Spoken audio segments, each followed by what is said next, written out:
meus queridos, sejam bem-vindos a mais uma aula de ciências. Eu sou Carla Lucas, professora do Instituto Santa Terezinha. Vem comigo? Oi, meus queridos, tão bom começar mais uma aulinha com vocês. Eu já tá diminuindo aqui o tamanho, né, da câmera para que a gente possa visualizar melhor, né, os desenhos que ela colocou aqui, as imagens, ok? E a gente vai dando continuidade ao assunto biomas brasileiros. Na aula passada nós falamos de Amazônia, Cerrado, falamos também de bioma, de ecossistemas aquáticos e hoje nós vamos dar então continuidade. Hoje nós vamos falar sobre Caatinga. Agora, sobre Caatinga, tá ok? Vamos lá. A palavra Caatinga, ela significa mata branca, né? Por quê? Porque durante a maior parte do ano é um aspecto seco, tá? Com pouca chuva, ok? O solo é rico em nutrientes, mas pobre em matéria orgânica, né?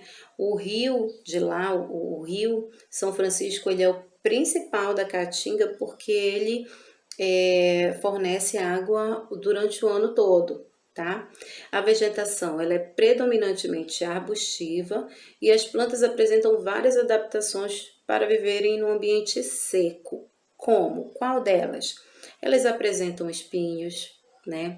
Elas apresentam raízes mais longas para que elas possam pegar água, né, lá no subsolo, né? Ela pode também armazenar água, que são plantas que têm caules que armazenam água para que possam suportar esse período aí longo de seca. Também nós vamos encontrar plantas que podem perder folhas nesse período mais seco, tá? Então, existem algumas poucas plantas, como a aroeira, o juazeiro e o umbu, que não perdem, porque a maioria ali, ela, no momento de seca, né, naquele período bem complicado de seca, uma das adaptações, das estratégias para que elas possam estar ali sobrevivendo é perder as folhas, ok? E aí a gente vai encontrar, é uma lista aqui, tá, gente? Eu vou estar lendo um pouquinho o nome das plantas que a gente encontra lá, tá bom? Então a gente vai encontrar o xique-xique, o mandacaru, o capim-dourado, eu já falei da aroeira, do juazeiro, do umbu, né? Quais são os animais que habitam ali? O carcará, o calango, o gambá, serpentes, morcegos, que são extremamente importantes porque eles atuam ali como polinizadores, né, de vários vegetais, aves como a arara azul, né, outra espécie que a gente também vai encontrar é a onça-pintada, o veado catingueiro e, gente, a maioria desses seres, desses animais que eu acabei de falar, eles têm hábitos noturnos. Por quê? Né? Por conta da temperatura. A gente sabe que durante o dia, né, o nosso planeta está sendo iluminado pelo sol e a temperatura ali, esse bioma, ele é muito quente. Então a temperatura vai lá para cima e os seres ficam se protegendo, né? Os animais ficam ali se protegendo. E quando a noite cai, essa temperatura baixa, fica um clima mais ameno e aí eles saem então para se alimentar, tá? Bem, o desmatamento, né, para atividades agropecuárias é a principal ameaça para esse bioma e para todos os biomas, né? A gente está vendo que, infelizmente, a agricultura, né, a pecuária, ela está indo aí para os mais diversos biomas e está reduzindo esses espaços. Logo, os hábitats, os lugares onde esses seres estão acostumados a viver, né? Vivem ali, eles vão ter que, ou eles vão morrer, ou eles vão ser remanejados para outro lugar. E aí a gente sabe que não é fácil, porque acontecem então os impactos ambientais, tá bom? Mas isso é uma conversa para um outro momento. Vamos lá, continuando. O próximo bioma é a Mata Atlântica. Deixa eu ver se eu coloco mais para cá. Isso. E antes da gente falar qualquer coisa da Mata Atlântica, é mais interessante mostrar aí esses dois mapas. É o mesmo mapa, porém um antigo e um atual, mostrando justamente a presença reduzida da Mata Atlântica. Aqui você tá vendo, eu vou marcar, tá? Esse espaço aqui, ó, esse espaço todo verdinho era justamente o espaço onde a Mata Atlântica ocupava, né, no nosso território brasileiro. Só que, devido às construções, né, das cidades, né, a construção das cidades, as pessoas foram desmatando e as cidades foram crescendo e a população foi aumentando e hoje em dia o que nós temos de realidade é apenas 7% da Mata Atlântica atual. Ou seja, meus queridos, esse espaço foi extremamente reduzido, né, para apenas 7%. Mas mesmo assim, gente, com esses 7%, deixa eu voltar, a nossa Mata Atlântica, ela tem uma biodiversidade bem interessante, né? Bem abrangente. É uma das maiores biodiversidades do planeta. Aí eu fico imaginando, e antes? Nossa, deveria ser muito mais exuberante, né? E aí, ela ia do Rio Grande do Norte até o Rio Grande do Sul. Né, a gente já viu que é apenas 7% da mata original. O clima de lá é quente e úmido, com grandes incidências de chuvas, né? E as árvores, gente, acontece a mesma coisa que acontece aqui na Amazônia, também acontece lá. Tem os estratos, tem a estratificação. Então, nós vamos encontrar árvores de 30 metros, outras menores, e aí formando os estratos, que são aquelas camadas onde abriga aí determinados seres, né? É interessante falar também que aqui na Mata Atlântica, as folhas que vão caindo das copas das árvores, né, elas também vão protegendo ali o solo. Vou falar aqui um pouquinho para vocês das espécies que a gente encontra com mais facilidade, como por exemplo o jacarandá, o pau-brasil, o palmito, que atualmente é encontrado em pouca quantidade. Ainda tem ipê, jambo, jatobá, embaúba, bromélias, samambaias, os musgos, as orquídeas, os cipós, entre outros, né? Então tem muita variedade nesse bioma.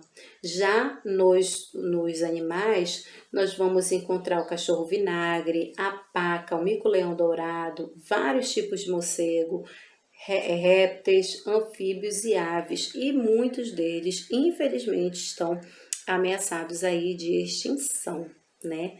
A gente sabe que as pessoas continuam construindo, a agricultura também continua, né, aumentando aí os seus espaços, né?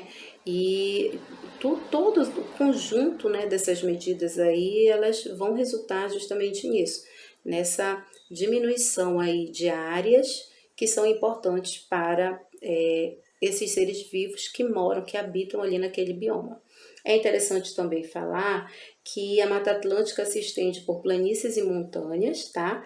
E ela abriga vários tipos de ecossistemas, como a mata de araucária, que são as coníferas, são árvores que têm formatos de cone, restingas e também manguezais, né? Então aí, nesse bioma, a gente vai encontrar várias outras formas de vida, ok? Formas de organização de vida.